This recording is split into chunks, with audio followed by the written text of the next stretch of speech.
نو زه یو مختصر خبره د بیګانۍ شپې باندې کومه.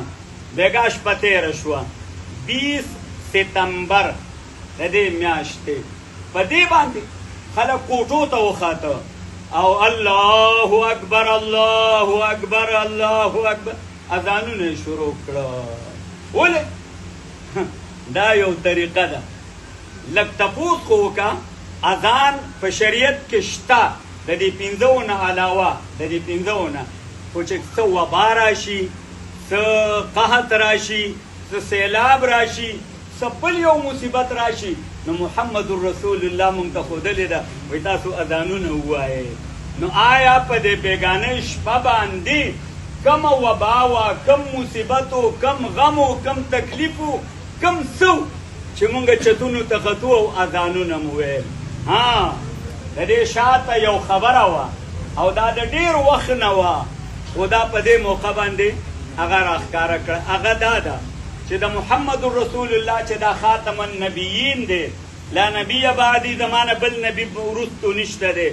یو دجال کذاب په دې خاوره د هندوستان باندې پیدا شو چې د هغه نوم مرزا غلام احمد قادیانی و. هغه دعوه وکړه چې زه نبی یم، زه پیغمبر یم. ټیک شوه. بیا په دې 20 ستمبر باندې هغه مړ شو، لاړ. او څنګه مړ شو؟ په ټټۍ کې مړ شو، د غولو په ډیران کې هغه مړ شو، مردار شو. د دې 20 ستمبر د هغه د مرګ سره یو نسبت شو.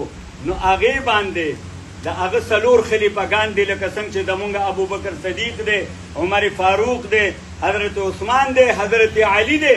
نو هغه 3 خلیفګان مردار شوي دي.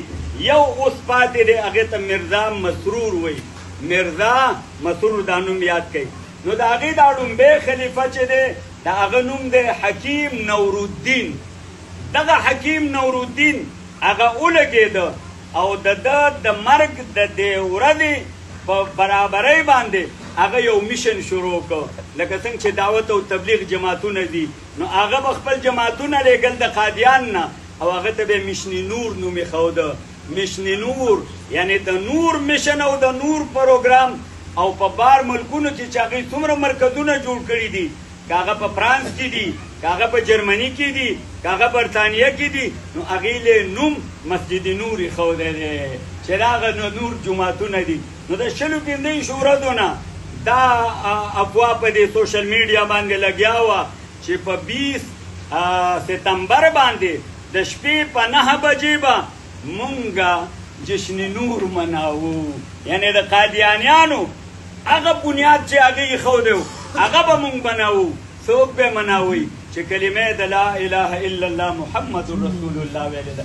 نو زه وایم چې خدای دې نه کړي چې مسلمانانو په دې عقیده باندې دا کړي، ورنه که دغه عقیده وي نو دې باندې سړی کافر کېږي. بعضې خلک وایي مولیانو بس د کفر یو بوجۍ ډکه کړې ده. نو موږ کفر په چا نه لګو فتوا، خو چې یو سړی کافر شي په خپله، د مرزا غلام احمد قادیاني پیروکار شي، د نورالدین حکیم هغه پیروکار شي، د مسرور چې دا اوس کوم خلیفه دی د هغه پیروکار شي او د هغه کارونه کوي، او موږ دا وایو چې دا د محمد رسول الله طریقه نه ده.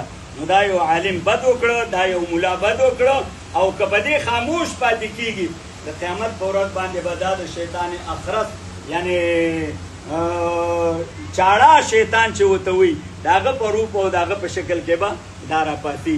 نو زما ورونو د خدای خاطر وکئ، علماو ته نږدې شئ، مدارسو ته نږدې شئ، دعوت او تبلیغ ته نږدې شئ، او لږ پوهه کوئ ځان چې یاره دا زه چې څه کوم آیا دا شریعت فعلي دي.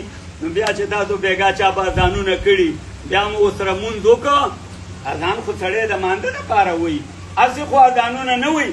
او یا د څه وفا دپاره، د څه مصیبت دپاره، نو هغه په بېګا شپه کې کومه افت او کومه مصیبت راغلی دی چې تاسو وایئ مولي صاحب مونږ د دې افت دپاره ویلي دي. سیلاب راغلی او چا ونه ویل، زلزله راغلی و چا نه دی ویلي، طوفان راغلی و چا نه دی ویلي، د غذا مسله و چا نه دی ویلي، د بل. نو دا د څه دپاره ویلی شو؟ نو دا د قادیانت خدمت دی.